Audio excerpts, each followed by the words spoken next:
bil qalbi bil qouli tsabit. Jadi tertibnya hati di dalam dada yang qalb itu bolak-balik itu bil qouli, menetapkan apa yang kita lakukan ini untuk sabit, menetapkan, mensabitkan keberadaan Tuhan di dalam dada.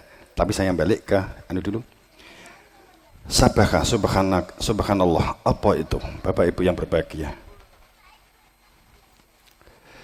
Kalau kalimat memahasucikan Allah itu kita tafsiri dengan satu kalimat, nek kita subhanallah, Allahu akbar, alhamdulillah, itu kita berarti memahasucikan Allah, begitu ya.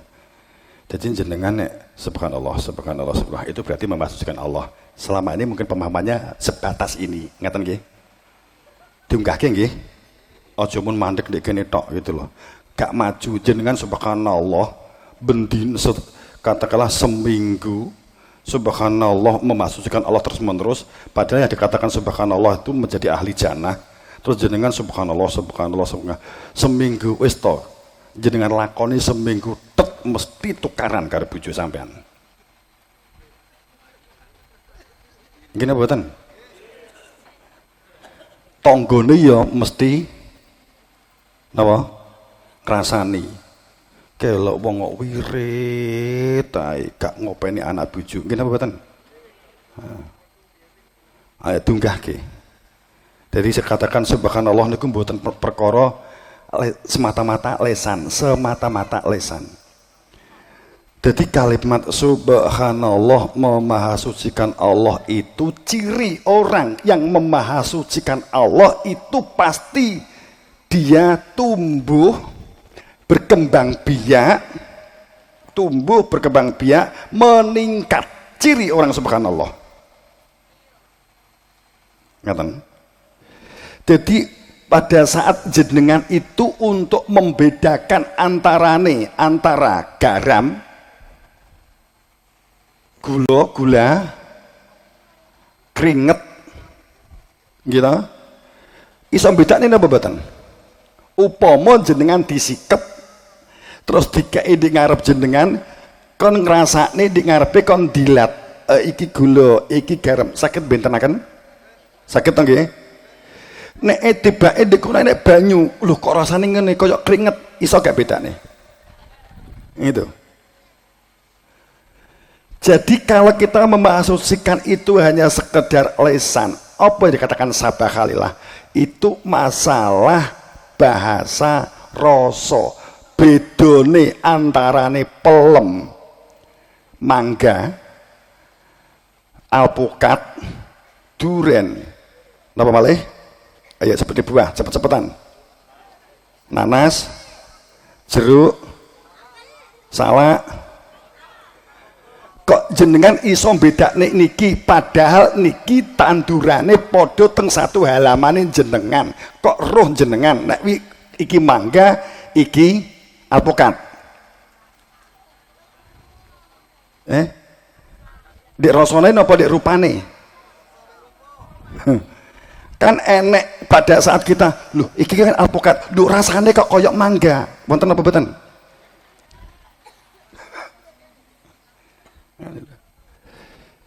Niki kangkung niki nek jenengan jus, jenengan kei susu cair sak sendok, jenengan jus kemudian dilebokne gelas jenengan unjuk gak patek iso bedakne antarane kuwi jus alpukat atau jus kangkung. Kami punya rumah makan di rest area di tol ya. Itu kalau kami itu menawarkan jus alpukat, kalau ini habis kita tawarkan jus kangkung. Awalnya nggak terima gimana, setelah tahu mereka justru sering datangnya pelanggan ini adalah mencari jus kangkung. Ini rasanya sama, beda. Jadi di jus dengan saring itu rasanya sama dan itu akan jauh lebih sehat. Ngaten nggih. Oke. Tapi kangkung yang biasanya kangkung yang cabut sebenarnya cuma kangkung sih. Kemudian Jadi sabakah itu masalah setiap makhluk hidup memasukkan Allah itu dengan bahasanya masing-masing. Sampun nangkep apa dereng? Betul? Jadi mangga pelem niku rasane beda adalah padha mangga pelem bahasa dia. Nanti apokat iki pelem iki rambutan iki nanas itu beda-beda. Setiap tumbuhan walaupun ditanam di tempat yang sama maka rasane beda-beda. Itulah dia memasukkan dengan bahasanya masing-masing. Satu, subhanallah itu maknanya ngaten. Jadi jenengan tumbuh. Jadi bukti kalau tanaman ini itu memasukkan Allah. Ini kenapa? Dari biji iso tumbuh berkembang itu membuktikan bahwa tanaman ini memasukkan Allah. Ngaten loh. Jadi nek jenengan memasukkan Allah juga seperti tanaman tadi. Kalau jenengan nggak berkembang, nggak tumbuh, nggak berkembang, bukan masalah badan, itu berarti kita membuktikan memasukkan Allah. Jadi bukti bahwa segala tanaman memasukkan Allah itu dari biji tumbuh berkembang beranak pinak itu mau bukti memasukkan Allah. Wonten contoh bahasane ya niku. Logis jane. Makanya di dalam surat Yunus bahwa iman kepada Allah itu hanya dengan izinnya. Kemudian ayat itu dilanjutkan, rijalati la yaqilun. Allah duka benci mereka yang telah diberi akal tidak digunakan untuk berpikir nalar dan rasional. Karena saya pernah didatangi teman-teman, Pak Yai, jangan gitu, agama itu jangan digunakan akal. Mudah saya katakan demikian, kalau agama nggak boleh menggunakan akal, yang pertama saya salahkan Tuhan. Loh kok begitu?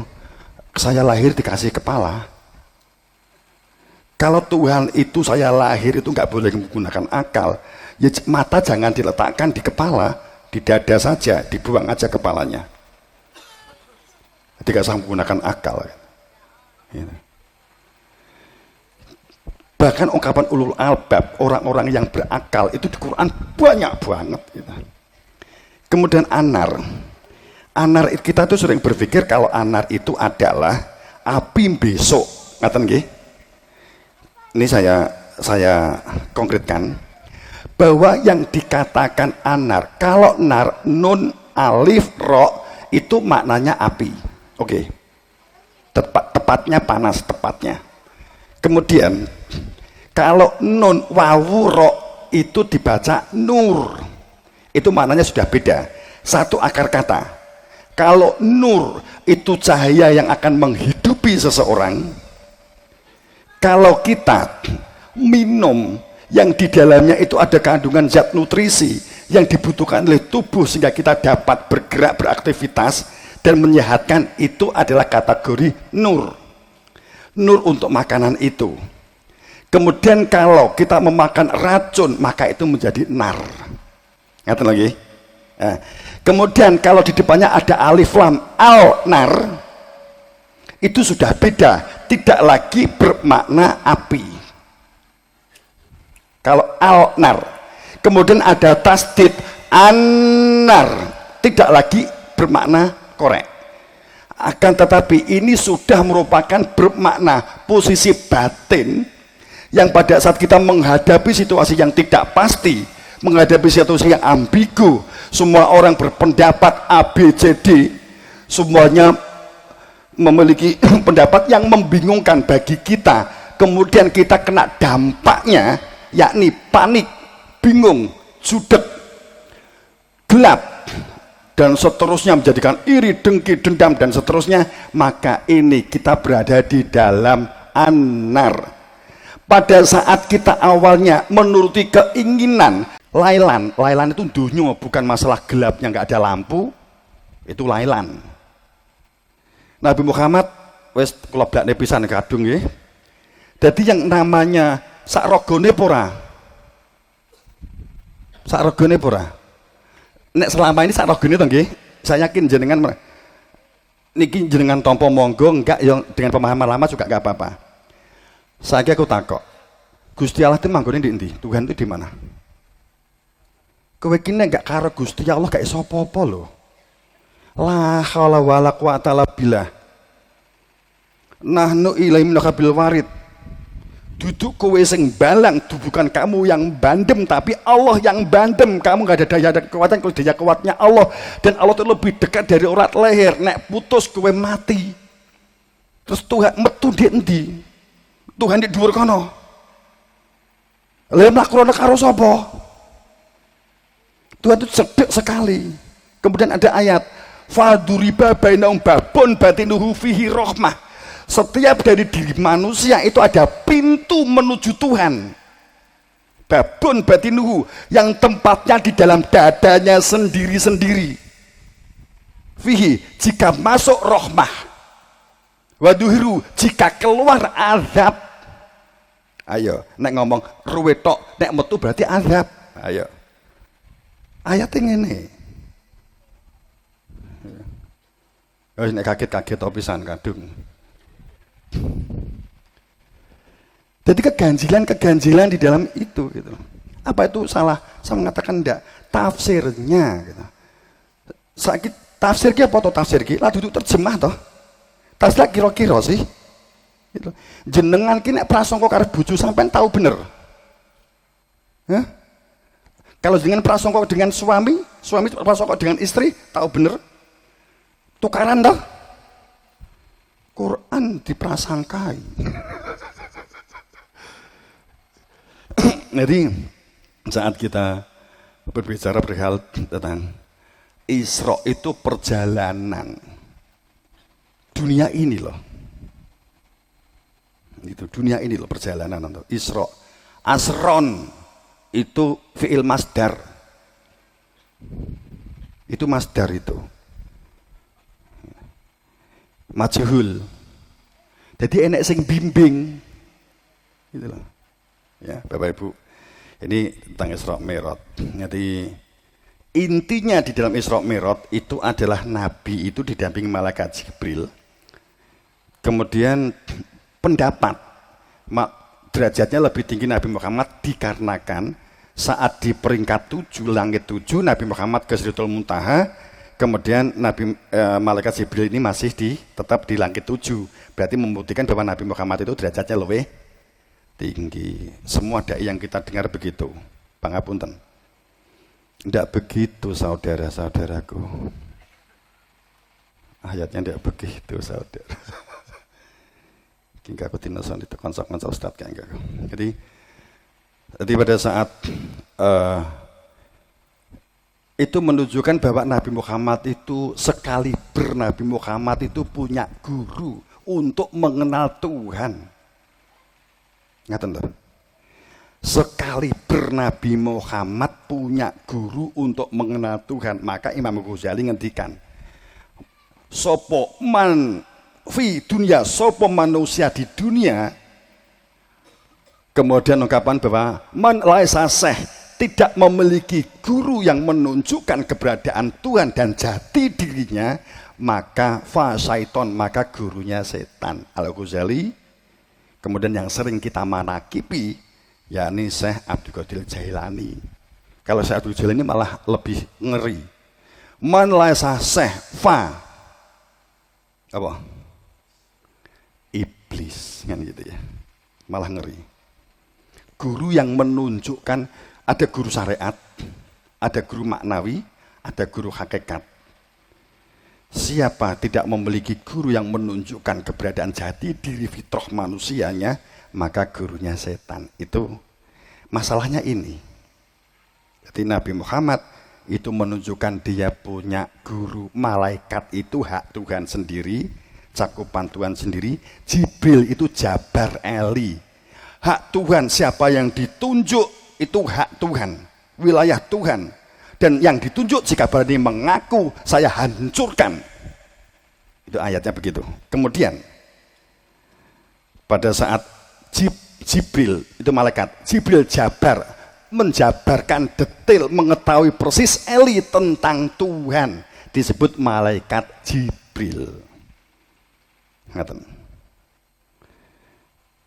Jadi saya kembali, atau kalau kita bicara tentang Isra Mi'raj, kemudian nyanyangan sholat, dan sholat itu menyatu. Jadi kalau kita jenengan bisa menyimpulkan sendiri, monggo data seperti itu. Jadi kalau yang jelas Tuhan itu nggak di mana-mana, tapi di mana-mana ada. Gitu. Mengenal Tuhan hanya watabi sabila man anaba ilayah. Watabi sabila, carilah. Rumusnya carilah, jangan tunggulah. Makanya banyak orang yang menunggu Imam Mahdi, menunggu Satrio Piningit, menunggu Ratu Adil, kan ngeten nggih. Fenomenanya itu. Nek nunggu itu berarti orang yang merasa lebih menilai. Alah tak enteni nek cocok ya tak enggo, nek gak cocok tak buangan begitu. Ayatnya bukan menunggu tapi carilah, tahu, carilah. Watabi sabila man. Man bukan mayit, man. Carilah yang dapat menunjukkan jati dirimu. Ilayah, sehingga kamu walaupun di dunia mengetahui pintu pulang dengan pasti, sehingga hidupmu berada di dalam kepastian. Di surat Luqman 15. Bapak Ibu yang berbahagia. Jadi saya menganjurkan data saja karena sudah terlanjur ngomong tentang Isra Mi'raj. Jadi masjid itu sejujurnya diri kita ini jas raga termasuk dunia ini, mimnya adalah mim itu, pangapunten nyun gunge pangapunten. Tapi kalau kita memahami selama ini masjid di tempat enggak masalah, enggak jadi masalah. Itu. Tapi kalau kita logikanya masjid itu tentang dunia ya akan hancur gitu ya. Gitu ya, Bapak Ibu yang berbahagia. Kemudian karena sudah melanjur telasur ini sini, saya kan tadi janji biasa di awal berkaitan dengan penggantian NPK, ngeten nggih? Ya, nanti setelah satu lagu kita buka itu untuk sekaligus penutupan. Dan tapi sebelum saya masuk ke situ, filosofinya saya buka begini, Bapak Ibu. Ada kalimat begini, kalalama yakdima amaroh. Tidak dikatakan sebagai hambaku jika tidak menjalankan perintah. Bapak Ibu, ayat ini lanjutannya, faljudizina ila to'amih, jika tidak mencermati dan memperhatikan makanannya. Bapak Ibu, di sini makanya pupuk pengganti apa yang kita untuk dapat mensuburkan tanah itu adalah ada di dalam perintah. Jika kita melakukan ini Bapak Ibu, ibadah. Kalau ada kalalama yakdi berarti itu makna ibadah. Bagaimana ibadah dalam hal ini? Jangan dikira itu enggak ibadah. Kalau sholat itu akimi sholah. Kalau puasa kutiba siam. Kutiba itu maknanya bukan fardu. Kutiba itu maknanya bukan ajib, bukan wajib. Akim itu maknanya tegak terus menerus. Bukan fi'il, fi'la sholah. Bukan jalan, laksanakan sholat. Bukan laksanakan puasa. Tapi kutiba alaikum siam. Makna kutiba itu apa toh? Nek luwi mangano, nek gak luwi ya tinggalen. Kutiba alaikum siam. Nek pengen poso, nek gak pengen ya wis. Tapi piye duduke? Gurine tapi enek terus lho ya. Nek dindek-ndek kene geger ki engko. Kan gitu. Tapi tak ndek ndek kene ben geger dhisik. Kan gitu. Oke. Jadi luwih wajib dari kalimat kalalama yakdi ma'amar. Saat ini ditinggal, paceklik pagebluk akan ditemui.